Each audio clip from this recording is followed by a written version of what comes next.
새해가 되면 첫날에 결심을 하죠. 저도 생각해 보면 새해 한 결심 중에 제일 잘한 결심이 하나 있었습니다. 그것은 제일 처음에 제가 예수님을 믿을까 말까 할 때에 새해가 되면서 믿기로 작정을 했습니다. 1월 1일 날 믿기로 작정을 하고 그 작정을 어떻게 시작을 했냐면 3일간 금식하고 믿겠다 그렇게 했습니다.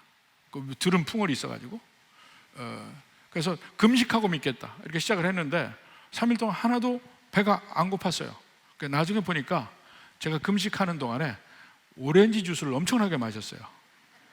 나중에 보니까 그건 금식이 아니더라고. 다 먹고 하는 거였는데 그때는 그래도 아무것도 모르는 상태였으니까 은혜였습니다. 그래서 새해 처음 결단하고 결심하는 것이 무엇인지에 대해서 경험한 적이 제일 먼저 있습니다. 제일 잘한 결심. 여러분은 새해가 되었는데 어떤 결단과 결심을 하기를 원하십니까? 이 그리스도인들의 결단, 또 그리스도인들의 결심은 크게 두 가지 면의 특징이 있습니다.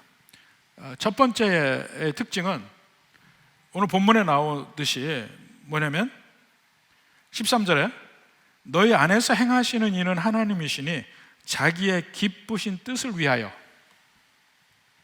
그러니까 내가 새해 결단을 할 때 한번 체크를 해봐야 됩니다. 바로 이 내가 결심하는 이것이 그냥 내가 원하는 것만인지 하나님이 기뻐하시는 것인지 이걸 한번 체크를 해볼 필요가 있습니다.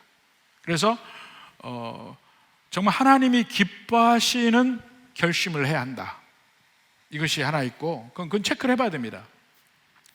그 결단이라는 그 특징 자체가 뭐냐면 왜 결단을 합니까? 왜 결심을 합니까?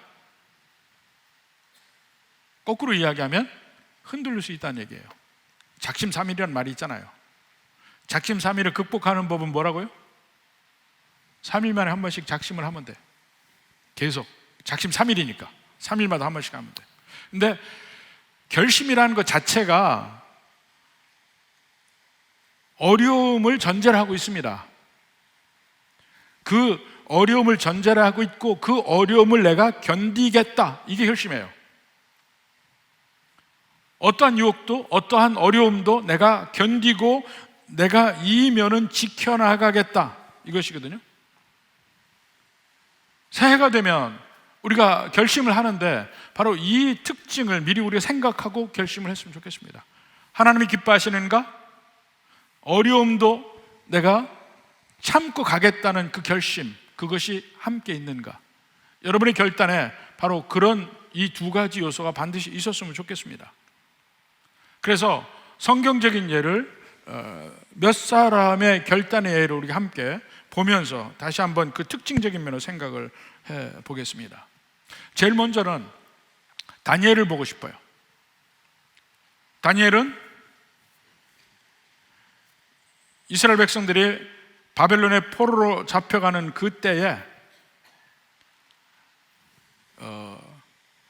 처음이나 두 번째 여호야김 왕 때니까 두 번째 포로로 잡혀가는 그때에 같이 잡혀간 것 같아요. 제일 먼저 다니엘서 1장에 보면 여호야김 3년에 그 잡혀간 사람 중에 다니엘이 껴 있습니다.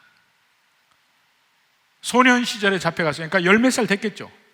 근데 잡혀가서 그 중에 뽑혀갑니다. 그러니까 그때 잡혀갈 때 보면 그 이스라엘의 귀족들, 고위직들, 제일 빼어난 사람들을 골라서 잡아갔습니다. 처음에. 그러니까 그 중에 다니엘도 껴있고 에스겔도 껴있고 그렇습니다. 근데 그 중에 그 다니엘과 그 친구들이 그 중에서도 뽑혀서 왕실에서 살게 되었습니다. 그러면서 그 왕실의 음식을 먹게 되는데 그 왕실의 음식이 사실은 성경의 구약에서 하나님의 음식을 먹으라 먹지 말라 한 그것에 위배되는 음식들이에요. 정확하게 어떤 음식인지는 모르겠습니다만 위배되는 음식들이에요. 그래서 그것을 안 먹기로 합니다. 안 먹기로 결단을 해요. 바로 그 결단이 나옵니다. 다니엘서 1장 8절에 보니까 다니엘은 뜻을 정하여 왕의 음식과 그가 마시는 포도주로 자기를 더럽히지 아니하리라. 이 결단이에요. 이것은 자기를 정결하게 지키겠다는 결단이기 때문에 하나님을 기쁘시게 하는 거죠.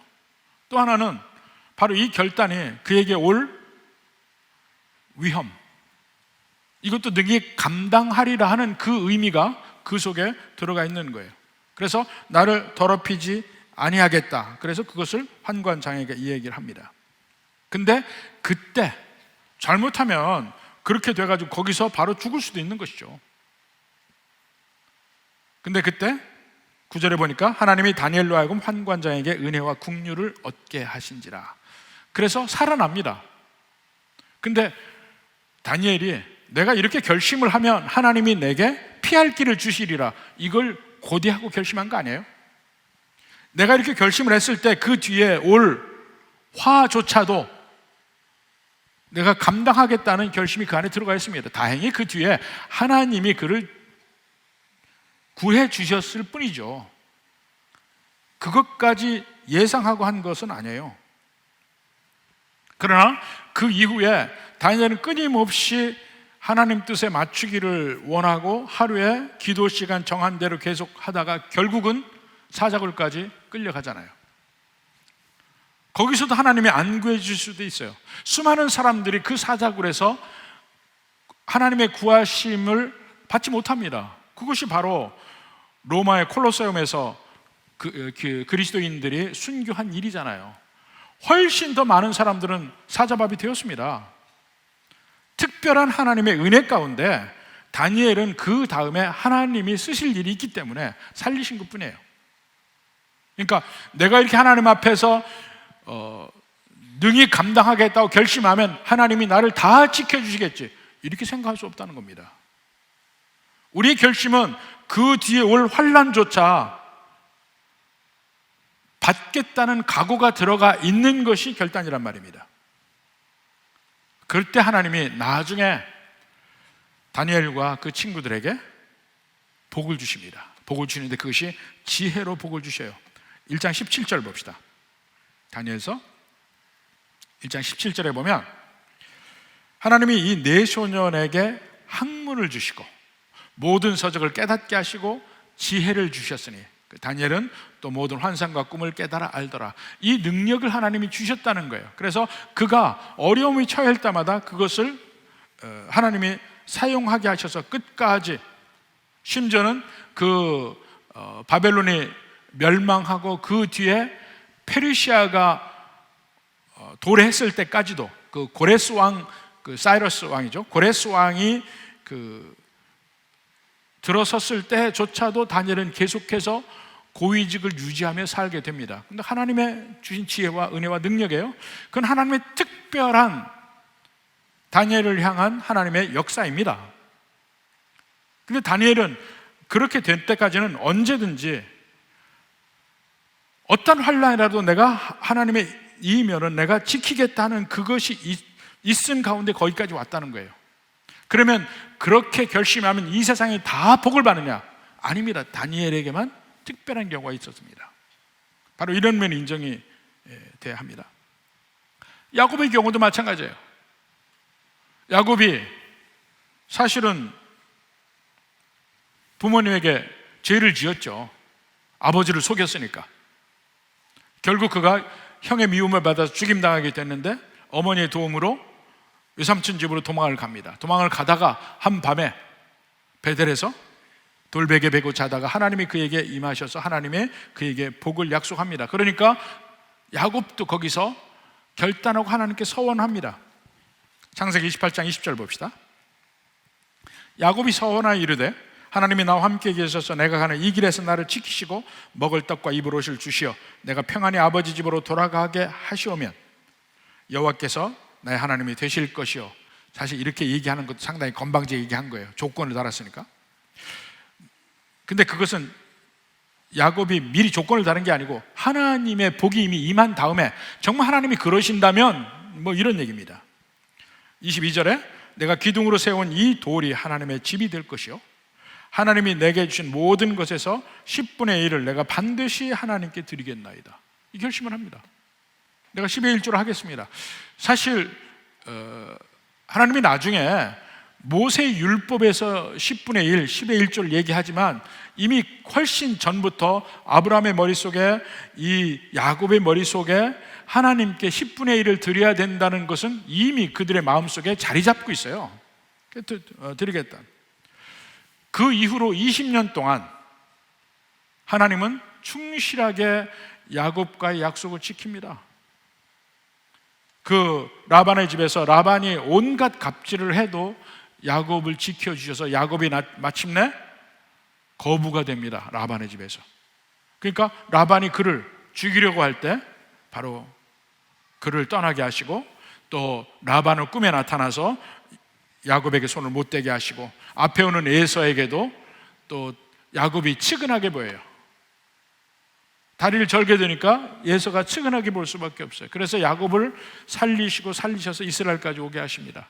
심지어는 모든 어려움이 없어지니까 야곱이 하나님의 뜻을 어기죠. 베델로 가야 되는데 세겜에서 그냥 머물다가 딸인 디나가 그 하몰 그 세겜에서 겁탈을 당하는 장면이 나와요. 그걸로 인해서 위험을 당하게 되는데 그때 하나님이 다시 이야기합니다. 베델로 가라. 창세기 35장 1절입니다. 하나님이 야곱에게 이르시되 일어나 베델로 올라가라. 베델로 가지 않는 그를 끝까지 인도에서 베델까지 오게 하십니다. 그리고는 베델에 오니까 하나님이 선포합니다. 야곱이 밧다라람에서 돌아왔다. 35장 9절. 야곱이 밧다라람에서 돌아오매, 사실은 야곱은 세겜에 왔을 때 이미 돌아온 거예요. 근데 그건 돌아온 걸로 안 봐요. 베델에서 약속했으니까 베델까지 오게 하시는 거예요. 거기서 복을 주십니다. 그러니까 거기서 또 야곱이 하나님 앞에 정말 서원한 대로 10의 1조를 드리고 관계를 가져요. 심지어는 우리가 하나님께 결단을 하고 나서 많은 경우에 우리가 그 결단을 지키지 못하는 때들이 있습니다. 인간의 연약함, 우리의 죄 많음, 이런 것들이 그 결단을 지키지 못해 할지라도 하나님은 하나님의 자녀들에게 그 결단 안에서 살 수 있도록 인도하셔요. 그리고 마침내 복을 주십니다. 다윗도 마찬가지예요. 다윗의 삶에서도 하나님 앞에 결심하는 것들이 있습니다. 먼저 내가 하나님 말씀을 언제나 내 가까이 두리라. 내 머릿속에 해서 하나님 말씀을 떠나지 않게 하겠다는 그 결심도 합니다. 시편 119편 전체가 하나님 말씀에 대한 이야기지만 그 중에 15절, 16절 봅시다. 내가 주의 법도를 작은 소리로 읊조리며 주의 길들에 주의하며 주의 율례들을 즐거워하며 주의 말씀을 잊지 아니하리이다. 주의 말씀을 잊지 않겠다고 얘기해요. 하나님 말씀을. 그리고 주의 종을 후대하여 살게 하소서. 그리하시면 주의 말씀을 지키리이다. 다윗이 이런 결심을 하죠. 또 계속해서 하나님 앞에 기도하겠다는 결심도 합니다. 시편 116편 1절 2절 봐요. 여호와께서 내 음성과 내 간구를 들으심으로 내가 그를 사랑하는도다. 그의 귀를 내게 기울이었으므로 내가 평생에 기도하리로다. 하나님의 말씀을 내게서 떠나지 않게 하겠다, 내가 평생 기도하겠다, 이 결심을 합니다. 그러한 다윗도 하나님을 멀리하고 하나님께 죄를 짓고 온갖 환난도 당하고 그렇게 합니다. 그럼에도 불구하고 그 죄를 짓고 넘어지고 하는 과정에서도 그는 성경을 가까이 하고 기도합니다. 결국은 돌아오죠. 그것이 전부 시편에 기록이 되어 있습니다. 다윗이 회개할 때, 회개한 이후에 하나님 주시는 평안함을 누린 것, 모든 것이 다 있어요. 우리의 결단은 한다고 해서 100% 지켜지진 않아요. 우리의 연약함 때문에. 그렇지만 하나님이 들으시고 하나님이 인도하시고 그 속에서 하나님을 붙들 수 있도록 하나님의 인도하시는 면이 있다는 겁니다. 그것은 사실은 다니엘도 마찬가지고 야곱도 마찬가지고 다윗도 마찬가지예요. 오히려 그 결단을 통해서 환난과 어려움을 당하는 수도 있습니다. 오히려 그때가 더 많을지도 몰라요. 모세의 경우로 봅시다. 자, 히브리서 11장 24절부터 봅시다. 믿음으로 모세는 장성하여 바로의 공주의 아들이라 칭함받기를 거절하고 도리어 하나님의 백성과 함께 고난받기를 잠시 죄악의 낙을 누리는 것보다 더 좋아하고 그리스도를 위하여 받는 수모를 애굽의 어떤 보화보다 더 큰 점을 여겼으니 이는 상주심을 바라봅니다. 모세가 언제 그 바로의 공주의 아들이라 칭함받는 것, 그 궁궐에서 낙을 누리는 것, 이걸 언제 버리고 하나님의 백성과 함께 고난받는 것을 택했나요? 언제? 오직 한 번밖에 없습니다. 바울이 장성한 후, 장성하여 얘기했잖아요. 장성한 후에 그가 히브리 사람인 것을 깨달은 게 아니라 히브리 사람인 걸 계속 알았으니까 어느 순간에 그 길을, 궁궐의 삶보다 백성과 함께하는 삶을 택한 선택의 순간이 있다는 거예요. 그 선택의 순간이 언제였냐면 출애굽기 2장 11절부터 봅시다. 모세가 장성한 후에, 똑같이 나오죠? 장성한 후에, 히브리서 11장 24절도 모세가 장성하여 라고 얘기하잖아요. 장성한 후에 한 번은 자기 형제들에게 나가서 그들이 고되게 노동하는 것을 보더니, 자기 형제들에게 나가서, 누구예요? 히브리 사람들이에요. 히브리 사람들이 애굽에서 노예 일을 하고 있는 그것을 보는 겁니다. 근데 형제들에게 나갔다고 얘기해요. 자기가 누군지를 알아. 그들이 고되게 노동하는 것을 보더니 어떤 애굽 사람이 한 히브리 사람, 곧 자기 형제를 치는 것을 본지라. 형제라고 계속 얘기하잖아요. 이미 모세의 마음에는 그 히브리 사람들, 그 이스라엘 백성들과 이미 함께라는 마음이 돼 있어요. 그게 히브리서에서 얘기하는 그 선택의 문제입니다. 그래서 12절에 좌우를 살펴 사람이 없음을 보고 그 애굽 사람을 쳐 죽여 모래 속에 감추니라. 누구는 모세가 살인을 해서 어떠니 이렇게 얘기하지만 이 순간은 성경에서 전혀 그가 살인했다고 이야기하지 않고 이 행동에 대해서 다른 이야기가 없습니다. 단지 이 순간은 모세의 선택의 과정이에요. 애굽의 왕궁을 선택하는 것이 아니고 그걸 버리고 형제들, 히브리 사람들을 선택한 선택이에요. 그 결과 모세는 어떻게 됐습니까? 애굽에서 도망갈 수밖에 없는 입장이 돼요. 미디안 광야에서 40년을 살아요. 그때 모세의 마음은 어떻습니까? 선택의 결과를 받는 거예요.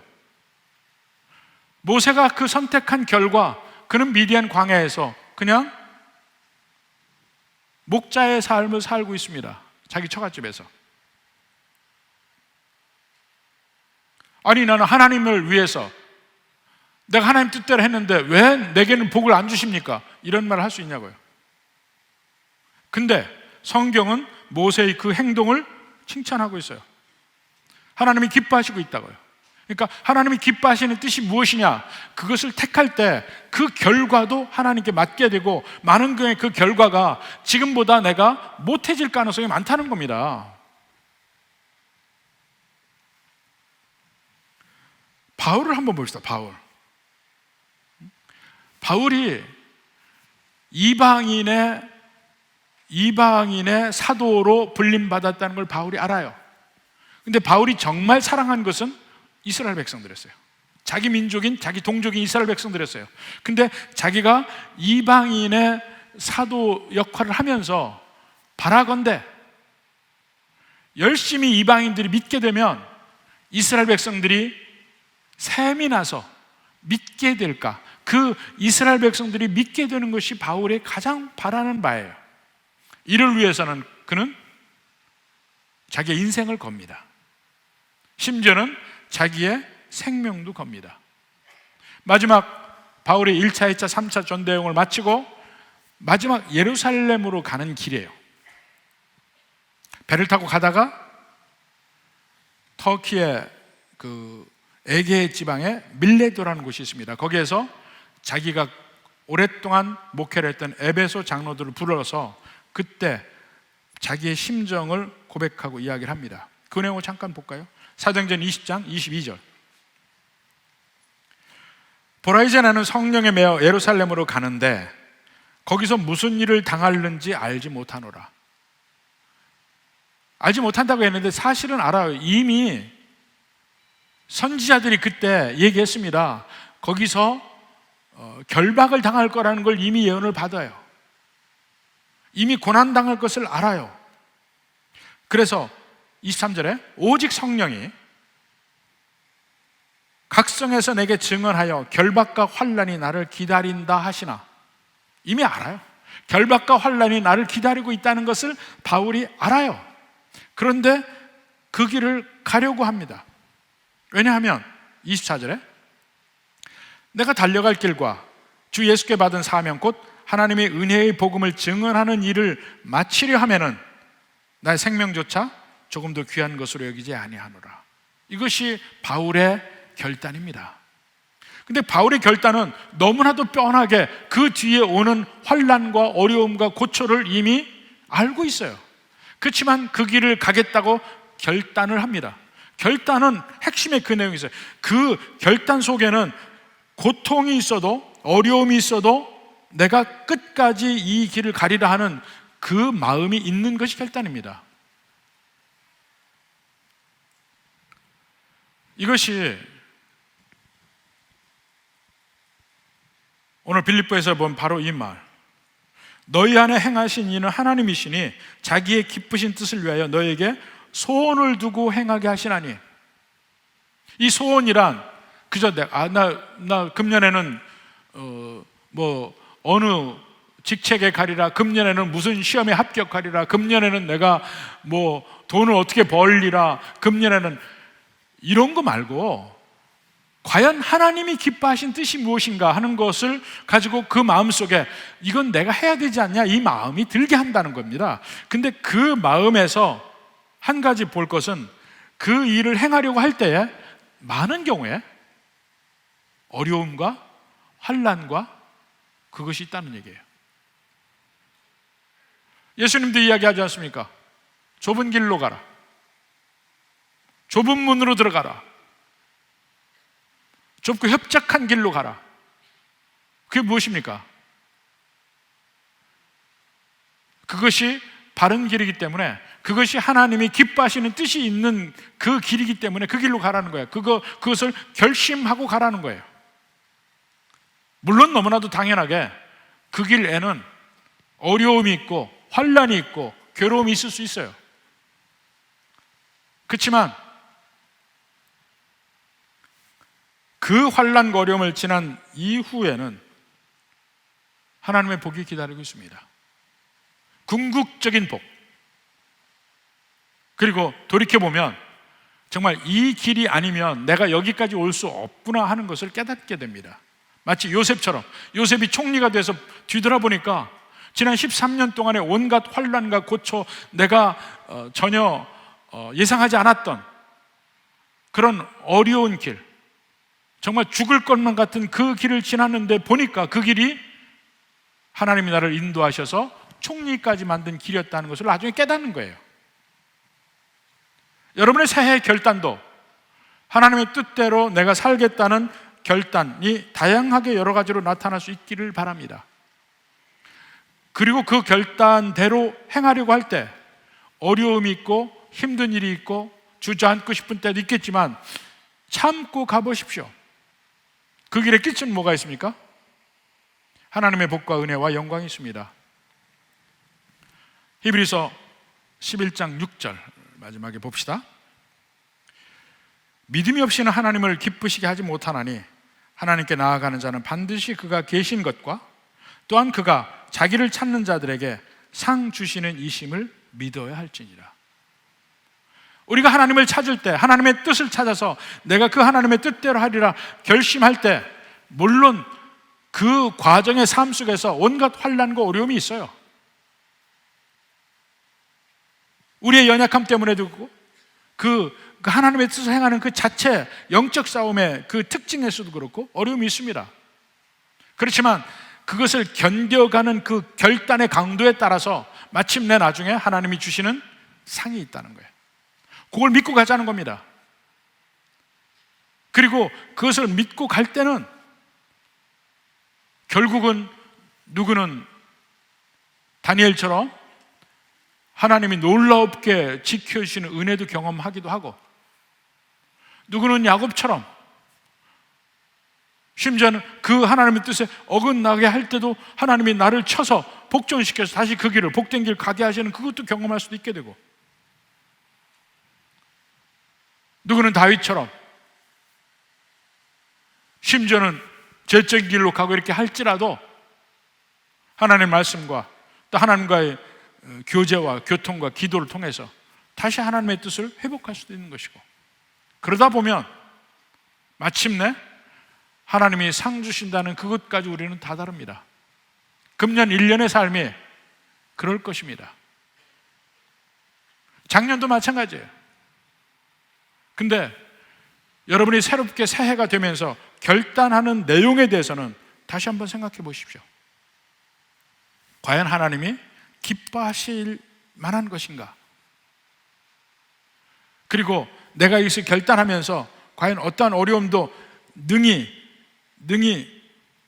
부딪혀서 지나갈 것인가? 이것도 한번 생각을 해보고, 그것이 어렵게 느껴질 때는 반드시 그 뒤에 주시는 하나님의 상을 바라보는 겁니다.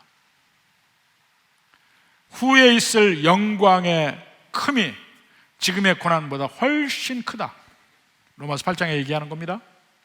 바로 그것을 우리가 끊임없이 상기하면서 금년 1년 여러분이 하나님이 기뻐하시는 결단을 하고 끝까지 1년을 살아서 복된 1년이 될 수 있기를 주님의 이름으로 축원합니다.